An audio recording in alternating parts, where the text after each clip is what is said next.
Welcome to Wrinkle Toon TV.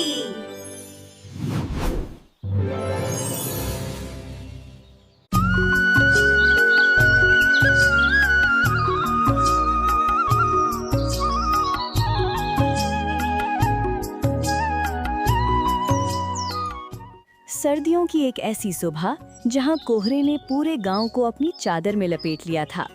गांव की चौपाल पर जलती आग के चारों ओर ठिठुरते हुए लोग जमा थे। अरे रामू काका, ये ठंड है या बर्फ का गोला? आज तो रजाई से बाहर निकलने में ऐसा लग रहा था जैसे साक्षात गंगा जी में डुबकी लगा दी हो। बेटा सुखिया, ये तो अभी ट्रेलर है। हमारे जमाने में तो ऐसी ठंड पड़ती थी कि नल से पानी नहीं, सीधे बर्फ की कुल्फी निकलती थी। हम तो उसे ही चूस कर अपनी प्यास बुझा लिया करते थे। काका, आपके जमाने में तो सूरज भी शायद स्वेटर पहन के निकलता होगा, लेकिन आज की देखो, मैंने सुबह चाय का प्याला हाथ में लिया तो होंठों तक पहुंचते पहुंचते चाय की कुल्गी बन गई। हंसो मत धुन्ना, सच में इस बार तो ऐसी कड़ाके की ठंड है कि खेत में खड़ा बिजू का भी कल रात मुझसे कंबल मांग रहा था। बात तो सही है सुखिया, इस बार पछुआ हवा ऐसी चल रही है जैसे शरीर में सुइयां चुभ रही हों। गांव की सड़क पर कोहरे के कारण हाथ को हाथ नहीं सूझ रहा। लगता है इस बार ठंड सारे रिकॉर्ड तोड़ देगी। सही कह रहे हैं धुन्ना, आज तो कोहरा इतना घना है कि सामने खड़ी काली भैंस भी सफेद गाय जैसी लग रही है। तभी कोहरे को चीरता हुआ शहर से आया रोहन प्रवेश करता है।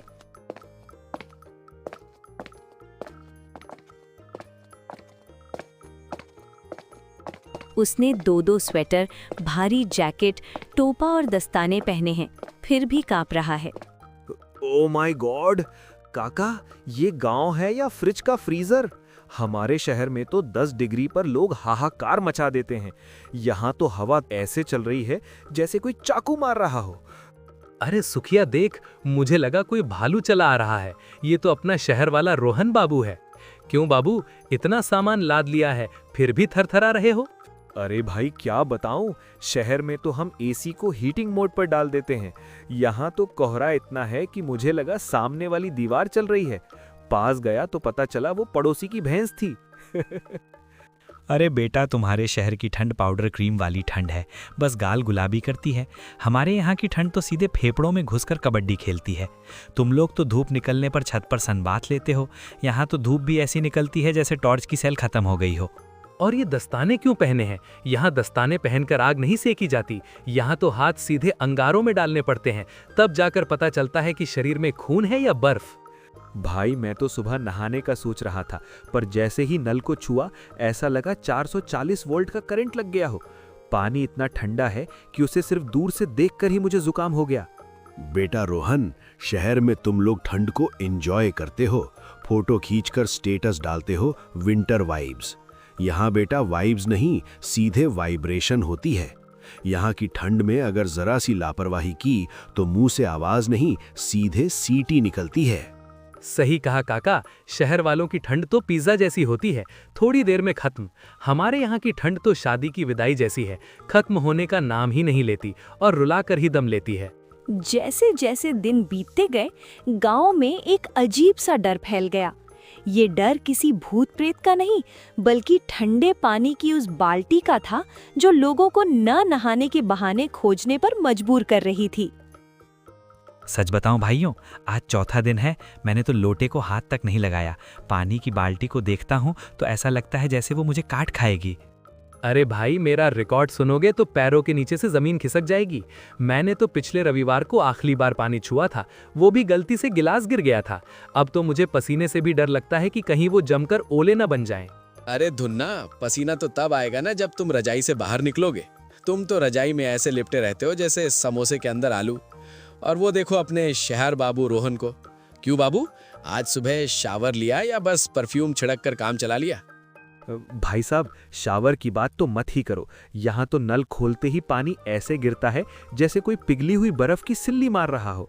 मैंने तो तौलिए को भी अलमारी में लॉक कर दिया है ताकि उसे देखकर मुझे कम से कम शर्म तो ना आए। बेटा, हमारे गांव में एक पुरानी कहावत है, ठंड में जो नहाए वो शूरवीर और जो ना नहाए वो फकीर। और इस समय हम सब बहुत बड़े फकीर बन चुके हैं। मैंने तो अपनी लाठी से ही पानी चेक किया था, लाठी भी ठंड के मारे टेढ़ी हो गई। और सुनो, कल मैंने मंगू को देखा, वो बाल्टी में गर्म पानी लेकर जा रहा था। मैंने पूछा, नहाने जा रहे हो क्या? तो बोला, नहीं भाई, बस बाल्टी को गले लगा के सोना है ताकि रजाई गर्म रहे। भाई सरकार को नहाने पर पाबंदी लगा देनी चाहिए। जो नहाएगा उस पर जुर्माना हो। आखिर शरीर की नेचुरल गर्मी बचाना भी तो देशभक्ति है। सही कहा। अब तो सीधा होली पर ही नहाना होगा, तब तक ये साबुन और तेल बस सजावट की चीजें हैं। लेकिन इसी मजबूरी के बीच बिट्टू के पिताजी के दिमाग में एक ऐसी योजना आई जिसने गांव की इस बर्फीली सुबह को पूरी तरह बदलने वाला था। भाग्यवान, शहर की उस कंपनी ने मंदी का बहाना बनाकर हम जैसे पुराने वफादारों को बाहर का रास्ता दिखा दिया। अब इस उम्र में और इस कड़ाके की ठंड में नई नौकरी कहाँ ढूंढूंगा मैं? आप चिंता क्यों करते हैं? हाथ पैर सलामत है, गांव में अपनी जमीन है, कुछ ना कुछ तो रास्ता निकलेगा ही। बापू, मैंने आज चौपाल पर सुना लोग ठंड के मारे त्राही त्राही कर रहे हैं। धुन्ना भाई तो यहाँ तक कह रहे थे कि अगर कोई उन्हें बस एक बाल्टी गर्म पानी दे दे तो वो उसे अपनी आधी जायदाद लिख देंगे। बिट्टू, तूने कमाल की बात कही। शहर में लोग गीजर नाम की मशीन लगाते हैं जो पलक झपकते ही पानी खोला देती है। क्यों ना हम शहर जाकर एक बड़ा सा गीजर ले आए? नौकरी गई तो क्या हुआ बिट्टू, अपना धंधा शुरू करेंगे। क्या पानी बेचेंगे? लोग हंसेंगे नहीं? जब लोग ठंड से नीले पड़ जाएंगे तो हंसी नहीं, दुआ देंगे। चलो बिट्टू, अभी बस पकड़ते हैं और शहर से मशीन लाते हैं। अगला दिन सुबह का समय। घर के बाहर एक बड़ा सा गीजर फिट हो चुका है। धुएं की जगह अब भाप निकल रही है। बाल्टियों की एक लंबी लाइन लगी है। आइए भाइयों आइए, शहर की तकनीक और गांव का पानी। अब ठंड को कहो बाय बाय। मात्र 10 रुपए बाल्टी शुद्ध गर्म पानी। अरे बाबूजी, आप तो रात को गायब थे और सुबह साक्षात जल देवता बनकर प्रकट हो गए। ये डिब्बा तो कमाल है। इसमें से धुआं निकल रहा है या बादल? धुन्ना भाई, ये धुआं नहीं है, आपकी सोई हुई किस्मत जाग रही है। हाथ लगा के देखो, पानी ऐसा कड़क है कि अगर इसमें सिर्फ चाय पत्ती डाल दो तो साक्षात अदरक वाली चाय बन जाए। अरे भाई जल्दी करो, मेरे हाथ बाल्टी पकड़े पकड़े जम गए हैं। बाबूजी, मुझे 15 वाला स्पेशल पानी देना। सुना है उसमें नहाने के बाद 2 घंटे तक रजाई की जरूरत नहीं पड़ती।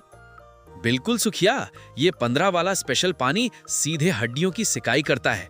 और देखो, जो 2 बाल्टी लेगा उसे बिट्टू की तरफ से 1 मग्गा ठंडा पानी मिक्स करने के लिए बिल्कुल फ्री मिलेगा। वाह बाबूजी, शहर की नौकरी छूटी तो आपने गांव को ही शहर बना दिया। कल तक जो लोग पानी के नाम से भाग रहे थे, आज आपकी दुकान पर ऐसे खड़े हैं जैसे राशन की दुकान पर मुफ्त की चीनी मिल रही हो। अजी देखो तो सही, लाइन तो मोड़ तक पहुंच गई है। आज तो मैं इतना नहाऊंगा कि पड़ोसी पहचान नहीं पाएगा कि मैं धुन्ना हूँ या शहर का कोई गोरा बाबू। लाइन बहुत लंबी है। लोग कांपते हुए बारी का इंतजार कर रहे हैं। तभी लल्लन ताऊ आते हैं। शरीर पर सरसों का तेल मल रखा है और सिर्फ एक तौलिया लपेटा है। रुको, रुक जाओ एक गांव के गद्दारों, ये तुम लोग क्या कर रहे हो? अपनी जवानी इस गर्म पानी के डिब्बे में मत बहाओ। अरे ताऊ, इस कड़ाके की ठंड में आप खली की तरह तेल मल के क्यों घूम रहे हैं? कहीं दिमाग की नस तो नहीं जन गई? पागल मैं नहीं, तुम लोग हो। अरे ये मशीन पानी गर्म नहीं कर रही, ये तुम लोगों की कुव्वत सोख रही है। गर्म पानी से नहाने वाले अगले जन्म में मेंढक पैदा होते हैं। जो असली मर्द होता है वो इस बर्फीली हवा को चीरते हुए ठंडे नल के नीचे बैठता है। ताऊ, ज्ञान मत बांटो। नल का पानी इतना ठंडा है कि उसे बाल्टी में डालो तो बाल्टी भी कांपने लगती है। आप क्यों दूसरों को डरा रहे हो? मैं डरा नहीं रहा, बचा रहा हूँ। ओए बिरजू, बाल्टी नीचे रख। अगर तूने इस चाय जैसी केतली के पानी से पैर भी धोया तो तेरी शादी में जो बैंड बजना है वो अभी बज जाएगा। ठंडा पानी खून को दौड़ाता है और ये गर्म पानी खून को कस्टर्ड बना देता है। ताऊ, अगर आपको ठंडा पानी इतना ही पसंद है तो आप यहाँ लाइन में क्या करने आए हैं? जाइए, कुएं पर जाकर गोता लगाइए। जा ही रहा था, बस तुम लोगों की बुद्धि ठीक करने रुक गया। देखो मुझे, मैंने तेल मला है। ताऊ, आपकी तो तेल लगी हड्डियां बजने लगी। देखो, दांत सितार बजा रहे हैं। जाइए, लगाइए डुबकी। वो तो हवा तेज थी इसलिए, वरना मैं तो। ताऊ, उंगली मत डालो, बस दूर से भाप ले लो। शरीर में इंजन जैसी गर्मी आ जाएगी। अरे ये कैसी भाप है? इसमें तो रुई जैसी नरमी है। ओए बाबू, ये बता, अगर मैं बस अपनी उंगली डाल के देखूं कि पानी कितना गर्म है तो क्या उसके भी 10 रुपए लगेंगे? लो भाई, ठंडे पानी के शेर अब उंगली डाल के चेक करेंगे। ताऊ, मर्दानगी का क्या हुआ? वो कड़वे तेल में बह गई क्या? चुप कर। मैं तो बस ये देख रहा हूँ कि बाबू कहीं तुम लोगों को उबला हुआ पानी दे के जला ना दे। जांच करना मेरा फर्ज है। हाँ हाँ ताऊ, पहले उंगली डालो, फिर हाथ, और फिर चुपचाप बाल्टी लेकर लाइन के पीछे लग जाओ।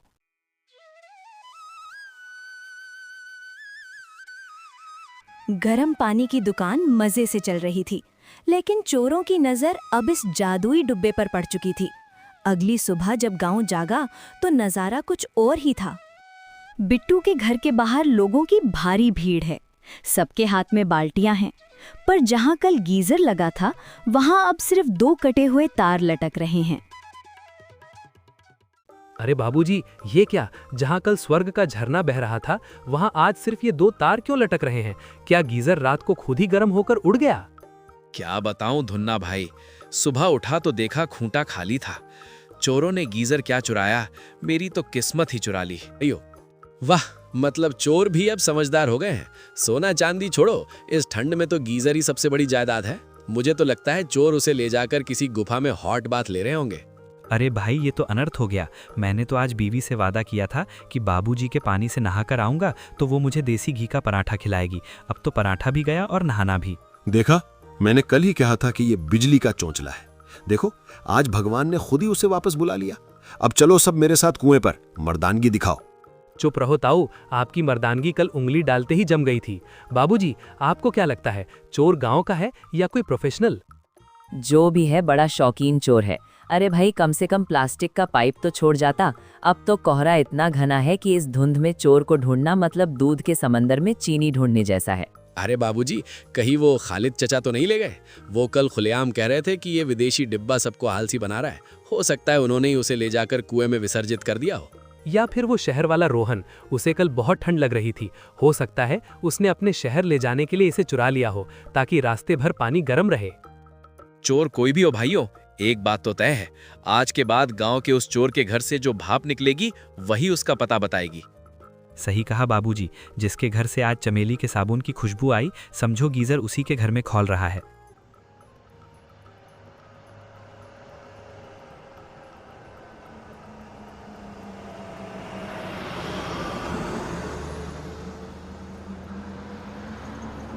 गांव की चौपाल पर पुलिस की जीप आकर रुकती है। दरोगा जी ने वर्दी के ऊपर मफलर और जैकेट पहन रखी है। वो कांप रहे हैं। ओए, क्या तमाशा लगा रखा है? यहाँ चोरियां हो रही हैं और तुम लोग आग जलाकर पिकनिक मना रहे हो। बाबू, कहाँ है तुम्हारा वो गरम करने वाला यंत्र? साहब, यंत्र तो कल रात ही अंतर्ध्यान हो गया। अब बस ये कटे हुए तार बचे हैं जो चोर के टैलेंट की गवाही दे रहे हैं। हवलदार, जरा पता लगाओ, इस गांव में सबसे ज्यादा ठंड किसे लगती है?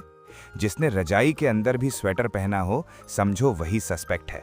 साहब, यहाँ तो पूरा गांव ही सस्पेक्ट लग रहा है। सबने कंबल ऐसे लपेट रखे हैं जैसे सबके अंदर गीजर छिपा हो। रहे दरोगा जी, चोर ढूंढना आसान है। बस ये देखिए कि आज सुबह किसके चेहरे पर नहाने वाली चमक है। जिसके गाल गुलाबी दिखे, समझो गीजर उसी के घर में खौल रहा है। ओए, तू इतना साफ सुथरा क्यों लग रहा है? कहीं तू नहीं तो गीजर नहीं उड़ाया? अरे नहीं साहब, मैं तो कल बाबूजी के यहाँ से बाल्टी भर के ले गया था। ये उसी की उधार की चमक है। आज तो मैं भी सूखा हूँ। दरोगा जी, मेरी मानिए तो खालिद चचा के घर छापा मारी है। वो कल खुलेआम कह रहे थे कि ये मशीन मर्दानगी खत्म कर रही है। हो सकता है उन्होंने इसे कहीं गड्ढे में दबा दिया हो। ओए, पुलिस को सिखाएगा? हवलदार, पूरे गांव में मुनादी कर दो, जो भी चोर को पकड़ेगा उसे 5 बाल्टी गर्म पानी और 100 रुपए इनाम मिलेगा। साहब, ये चोर कोई बाहर का नहीं है। ये तो कोई ऐसा बंदा है जिसे ठंड से नफरत है। और सुनो साहब, आपने जो मफलर पहना है वो थोड़ा ढीला कर लीजिए, वरना कहीं शक की सुई आपकी तरफ न घूम जाए। क्या बकवास है? हम ड्यूटी कर रहे हैं। हवलदार, चलो तलाशी लो और देखो जिसके घर से भाप निकल रही हो उसे सीधे थाने ले चलो। आज तो हम चोर को गर्म पानी की सजा देंगे। साहब, जरा संभल के, कहीं चोर गीजर चालू करके आपको उबला हुआ हवलदार न बना दे। चोरी ने पूरे गांव को हिला दिया था, लेकिन मुखिया जी के पास एक ऐसा सुझाव था जो गांव के माथे से ठंडे पानी का कलंक हमेशा के लिए मिटा सकता था। भाइयों, देखो, चोरी हुई है ये वाकई दुख की बात है, लेकिन उस चोर ने हमें एक बहुत बड़ा सबक भी सिखाया है। जब तक वो मशीन बाबू के घर पर थी वो सिर्फ एक धंधा था, क्यों ना हम सब मिलकर इस समस्या का जड़ से इलाज करें? कैसा इलाज मुखिया जी? क्या आप सूरज को रस्सी से बांधकर नीचे बुलाने वाले हैं? नहीं धुन्ना, मेरा सुझाव कुछ और है। हम सब मिलकर थोड़े थोड़े पैसे जोड़ेंगे और एक नहीं बल्कि 2 बड़े कमर्शियल गीजर पंचायत भवन में लगवाएंगे। वहां बाकायदा एक स्नान घर बनेगा और पूरे गांव के लिए गर्म पानी का पक्का इंतजाम होगा। मुखिया जी, ये तो बहुत नेक विचार है। मेरी नौकरी गई थी तो मैंने इसे धंधा बनाया, लेकिन अगर ये पूरे गांव की भलाई के लिए है तो मैं अपनी तरफ से तकनीकी मदद और थोड़ी रकम भी दूंगा। आखिर गांव गर्म रहेगा तभी तो भाईचारा बढ़ेगा। और जो पैसे हम बाबूजी को देते थे वो अब पंचायत के फंड में जाएंगे ताकि बिजली का बिल और मेंटेनेंस हो सके। हमें अब चोरी का डर भी नहीं रहेगा क्योंकि पंचायत में तो चौकीदार रहता है। अगर पंचायत में गीजर लगेगा तो मैं भी चंदा दूंगा, लेकिन मेरी एक शर्त है। वहां एक बोर्ड लगेगा जिस पर लिखा होगा ताऊ की कड़क सेवा। आखिर हम जैसों को भी तो अपनी हड्डियों की सिकाई करनी है। तो फिर तय रहा, कल सुबह तक सब चंदा जमा करेंगे। और सुनो, नया गीजर आने की खुशी में कल शाम को पंचायत की तरफ से सबको गर्म अदरक वाली चाय मुफ्त मिलेगी। जय हो मुखिया जी की। अब तो ऐसा लग रहा है जैसे गांव में गर्म लहर आने वाली है। अब तो कोहरा भी हमारा कुछ नहीं बिगाड़ पाएगा। दोस्तों, कैसी लगी आज की हमारी कहानी? मजा आया ना? हमें कमेंट्स में बताएं आपको हमारी स्टोरी कैसी लगी।